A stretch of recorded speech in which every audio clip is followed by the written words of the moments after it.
Orúkọ tèmi ni Adéayọ̀ Agbídélóyè. Mo ń gbé ní ìsàlẹ̀ Èbúté Bariga. Nǹkan tí mo like most nípa ara mi ni tí mo ṣe máa ń bá àwọn èèyàn ṣeré, tí mo ṣe máa ń mú àwọn èèyàn rẹ́rìn-ín, àwọn èèyàn tó bá wà sad, tí bá rí pé à ń pé ẹni yìí dẹ̀ wà sad, kí ni mo lè ṣe tí mo lè fi help, màá lọ bá wọn, màá ní pé báwo ni, kí ló dé, báwo lẹ ṣe ń ṣe báyìí. So from there, màá ní orúkọ ti tèmi, màá introduce ara mi, màá make sure wípé mo jẹ́ kán rẹ́rìn-ín kí wọ́n tó lè kúrò ní ibi rẹ̀. So àti again, mo tún máa ń ṣe iṣẹ́, mo máa ń lọ sí abẹ́ omi, mo máa lọ ń ṣàrànwá, a máa fi live. Àti mo tún máa ń kọ́ fashion designer, mo ń kọ́ tailor, but mo kì í máa ń regular níbi iṣẹ́ bí 2 times in a month, àti mo dẹ̀ ní mọ́mì, mo ní daddy, mo ní àwọn ẹ̀gbọ́n 5,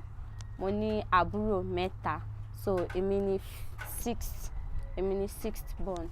Àbúrò mi 2 wọ́n wà ní school, ẹyọ̀kan kò lọ school mọ́. Nǹkan tí mo fẹ́ bẹ̀rẹ̀ lọ́wọ́ ni pé kí ni nǹkan tó yẹ pé ẹ fẹ́ change nípa ara yín, tí ẹ like nípa ara yín? Nǹkan tí mo fẹ́ change nípa ara mi ó pọ̀ gan-an, tẹ́ pé tí mo bá kọ́ báyìí list ẹ̀ ó máa kún gan. Mo like wípé tí mo ṣe ń lọ sí ibi iṣẹ́ yẹn, tí bá lè change ó máa wà okay, tí bá lọ sí ibi iṣẹ́ dáadáa. Àti wípé another one, so tí mọ́mì mi bá ń bá mi sọ̀rọ̀ bí kò máa bú mi, kí n lè enjoy ẹ̀ sára, tí bá lè change mo máa wà okay, torí tó bá ti ń sọ̀rọ̀ gan, máa wọ pé kí ni ó ti tó, so máa feel embarrassed. Tí bá lè change náà ó máa wà okay. Àti wípé again, tí bá tún lọ ní ojú títì bí kí máa dúró, kí máa ṣe gbéborùn, kí máa bèrè kí ló ṣẹlẹ̀, tí bá tún lè change yẹn náà ó dẹ̀ wà okay. So tẹ́ bá lè change, like tẹ́ bá lè turn back time wo lẹ fẹ́ lọ tó yẹ pé ẹ fẹ́ change nǹkan tó ṣẹlẹ̀? Tí bá lè turn back time, màá ní kí time mi wà nígbà tí mo wà ní bí 6 years old,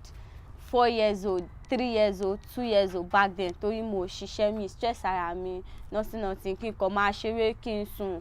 tí bá need owó biscuit, owó nǹkan bẹ́ẹ̀ yẹn, so màá willing pé bí a kì í change sí ọmọdé, but nísìnyí tí mo dẹ̀ ti dàgbà, kò pé kò possible, a lè change forward ever, backward never. So why tẹ́ ṣe fẹ́ lọ sí àwọn time?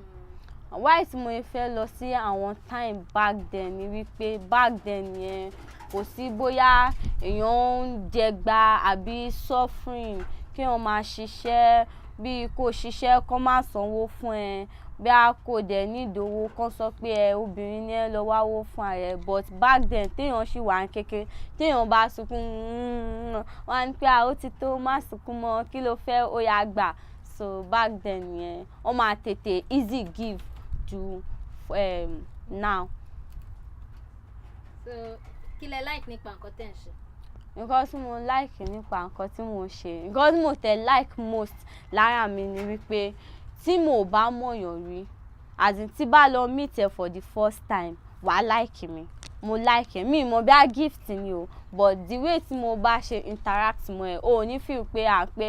mo ṣe mọ ẹni yìí, báwo ló ṣe ń ṣe báyìí, wàá mingle pẹ̀lú mi, so a máa jọ mingle, àwọn máa dàbí pé a ti mọ́ra fún pípẹ́. Mo like ẹ nípa ara mi. Mo dẹ̀ tún like wípé tí mo ṣe máa ń lọ ibi iṣẹ́ mi nísìnyí, mo máa ń múyàn dára ṣeré, kí máa báyàn ṣe, mo dẹ̀ kí n báyàn jà, kí máa rẹ́rìn, kí máa ṣe hi, kí máa múyàn smile, tó like yẹn náà. So tẹ́ bá rí bí $1 million nísìnyí, báwo lẹ máa ṣe feel? Ó pọ̀, $1 million. Tí bá rí bí $1 million, màá kọ́kọ́ rò nǹkan tí mo lè fi $1 million yẹn ṣe. Àkọ́kọ́ náà torí yàrá tí mo gbé náà ó bad náà, màá kọ́kọ́ wò pé dóná tí bá rí $1 million, màá wá business kan tó dáa. Tí bá rí pé business yẹn income ẹ̀ ó dáadáa, màá kọ́kọ́ kó bí $1 million yẹn sínú, torí tí bá ní pé kí n fi $1 million yẹn kí lọ fi gbalé, tó bá yá tówó lé bá dìú náà, a máa tún máa san bọ̀ tí bá fi establish business ó máa wà okay. Okay, n pé ẹ rí $1 million níbi side èbúté yìí. Wọ́n ṣẹ̀yìn lẹ really ní owó yẹn ẹ kọ̀ rí. Báwo like kí ni expression yẹn at first? Tí bá rí $1 million yẹn bírú pé kí n kàn máa lọ lọ́nà ọ̀sìn bíi báàgì owó kí wá rí nílẹ̀ẹ́lẹ̀ máa wò pé Olúwo ṣe o Olúwa ti gbàdúrà mi but máa tún wò again pé ṣé kò ń ṣe pé owó téèyàn máa mú tó máa gan pa but máa tún wò pé tí bá dẹ̀ tún fowó yìí sílẹ̀ ìyá dẹ̀ máa jẹ ọ̀tá mi gan o máa máa rò lọ máa máa rò bọ̀ máa máa rò lọ máa máa rò bọ̀ but tí bá tún wò pé àbí kí n fowó ìsílẹ̀ máa kọ́kọ́ rọra wá ilẹ̀ máa dìgì ilẹ̀ ìwọlẹ̀ tó dáadáa máa dìgì ẹ̀ máa bò tó bá ti wá yá tí bá ti rí pé ó dàbí èèyàn tó lówó wá kìlọ̀ owó máa ṣe wàá san lé pé ẹ má jẹ́ ká pariwo wá síta o mo rówó báyìí níbi báyìí o so alẹ́ tílẹ̀ bá ti wá ṣú gan máa ṣe wàá lọ gbé owó yẹn níbi tí mo dìgì ẹ̀ sí torí àwọn safety mi. Kí ni feature tẹni lára like character tẹni tí àwọn èèyàn really mọ̀ nípa yín? Character tí mo ní táwọn èèyàn really mọ̀ nípa mi àyẹn mo wá lè sọ o àwọn èèyàn ni wọ́n máa mọ̀ torí nǹkan tèmi mọ̀ táwọn èèyàn really mọ̀ nípa mi wọ́n mọ̀ pé mo wà jovial mi máa crack joke máa jẹ́ kí wọ́n rẹ́rìn-ín but nǹkan tí mo tún wá rí pé àwọn èèyàn really wọ́n fẹ́ máa believe mi bóyá káwọn èèyàn wá nísìn kí n kọ help kí ni okay kí lẹ fẹ́ báwo lẹ fẹ́ ṣé ẹ need èèyàn mo lè assist yín pé kí wá bá wọn ṣe later tí bá sọ fún wọn àwọn máa ní adé wá kí ni tó ṣe owó náà dà tí bá wá sọ fún wọn pé wọn sanwó fún mi wọ́n máa ń pé irọ́ níjọ báwo lọ ṣe sanwó mi like kí ni ẹ̀ nípa àwọn èèyàn tí wọ́n like tí wọ́n mọ̀ nípa mi. So kí ni ta lẹ like jù nínú mọ́mì àti dáàdì mi? Ìbéèrè ńlá nìyẹn o èèyàn tí mo like jù nínú mọ́mì mi àti dáàdì mi ni mo like àwọn méjèèjì o but òrìṣà bí ìyá òsì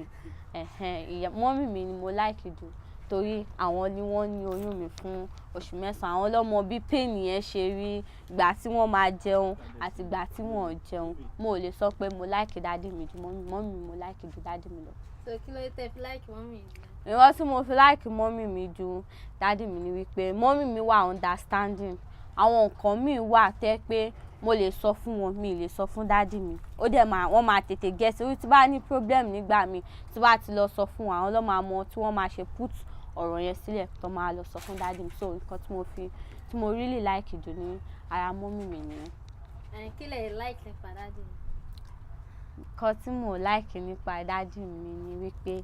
tí dáàdì mi bá ti jáde lọ wọn ò fẹ́ mọ̀ bóyá èèyàn tired àbí èèyàn ò tired so tó bá kọ̀ ti dé bí kó sọ pé ṣe kíní yìí kó wá sọ pé ó dẹ̀ ti rẹ̀ mí o wọ́n máa sáré máa sọ̀rọ̀ máa sọ̀rọ̀ oríṣiríṣi ọ̀rọ̀ nǹkan tí mo like nípa wọn ni wọn wà understanding. Báwo lẹ ṣe máa ń feel tí dáàdì mi bá ń sọ̀rọ̀ sí mi like? Tí dáàdì mi bá ń sọ̀rọ̀ sí mi ọ̀rọ̀ tí mo mọ̀ pé ọ̀rọ̀ yìí ó wà right mo máa feel good but tí bá mọ̀ pé ọ̀rọ̀ yìí ó wà wrong mo máa feel bad torí mo mọ̀ pé wọ́n mọ̀ òótọ́ ọ̀rọ̀ wọ́n dẹ̀ ṣì against ọ̀rọ̀ yìí so mo máa feel bad tó bá jẹ́ wrong word but tó bá jẹ́ right word mi máa feel good. Kí ni àwọn èèyàn máa ṣe fún mi tó yẹ kó máa dùn yín gan? Nǹkan táwọn èèyàn máa ṣe fún mi tó máa dùn mí gan ṣé nǹkan tí èèyàn lè ṣe fún mi tó máa dùn mí gan wà ṣá mo ń bọ̀ o bí mo sure bí a nǹkan táwọn èèyàn máa ṣe fún mi tó máa dùn mí nǹkan tí mo mọ̀ tí àwọn èèyàn lè ṣe fún other child tó máa ká mi lára gan tẹ́ pé tí wọ́n bá ń sọ̀rọ̀ tó bá ń sunkún èmi náà máa sunkún òun ni bí kọ́ máa treat ọmọ kọ́ máa bí ọmọ kan ó wà right kó wá máa nà kó máa sọ pé máa feel like bí àyèmí mo bí ọmọ so kíní yẹn ó máa affect mo dẹ̀ máa touch mi mo wá lè sọ wọn lè ṣe nǹkan tí ó máa hurt mi, but tó bá ṣe bí kó máa hurt ọmọ mi, ó máa affect mi. But tọ́mọ yẹn bá jẹ́ ọmọ tó lágídí, ó ṣe kinní kan, màá tún bá sọ̀rọ̀ pé nǹkan báyìí tó ṣe kò dáa. Kí ni weakest point yín? Nǹkan tí mo máa ń weak jù nípa ara mi ni wípé tí mo bá ti lówó sọ́wọ́, ó máa ń weak mi gan. Kí n máa rí dádì mi kí wọ́n máa sọ pé kò sówó lọ́wọ́ wọn, àwọn dẹ̀ need nǹkan báyìí, ẹ̀yìn dùn wọn, àgọ́ ń ro wọn. So kíní yẹn ó máa ń weak mi lára pé ó máa dàbí ká ní mo tẹ̀ rí owó lẹ́sẹ̀kẹsẹ̀ àbí anything tí mo lè ṣe ní moment yẹn kí sáré fi assist wọn. Nǹkan tó máa ń weak mi lára nìyẹn. Bí kí dádì mi máa sọ pé kò sówó lọ́wọ́ wọn, àgọ́ dẹ̀ ń dùn wọn, iṣẹ́ táwọn ṣe yìí ó ti pọ̀ jù, àwọn tí ń dàgbà. Kíní yẹn ó máa ń weak mi, ó dẹ̀ máa ń touch mi gan. Ẹ ṣé gan. Okay, sure.